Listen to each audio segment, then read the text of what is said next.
Cyber ആക്രമണത്തിൽ പ്രതികരിച്ച professor M Leelavathi, എതിർക്കുന്നവർ സ്വതന്ത്രമായി എതിർക്കട്ടെ, അവരോട് ശത്രുതയില്ല. എതിർപ്പുകൾ നേരിട്ട് തന്നെയാണ് തുടക്കം മുതൽ ജീവിതമെന്ന് ലീലാവതി ടീച്ചർ പറഞ്ഞു.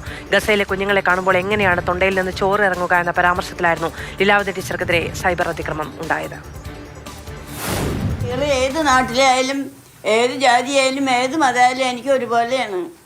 ഞാൻ അതേ പറഞ്ഞിട്ടുള്ളൂ. അല്ലാണ്ട് ഒരു പ്രത്യേക രാഷ്ട്രീയമൊന്നും അതിൻ്റെ പിന്നിലില്ല.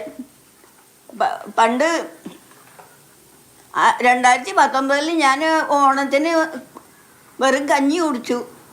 വേറെ ആരും ഉണ്ടായിരുന്നില്ല. എന്താ കാരണം എന്ന് വെച്ചാൽ അന്ന് വയനാട്ടിലെ കുട്ടികളുടെ പട്ടിണിയെ പറ്റി വാർത്ത ഉണ്ടായിരുന്നു. അപ്പോൾ എൻ്റെ നാട്ടിലെ കുട്ടികളായാലും ശരി, വേറെ ഏത് നാട്ടിലെ കുട്ടികളായാലും ശരി, എൻ്റെ കണ്ണിലെ കുട്ടികൾ മാത്രമാണ്.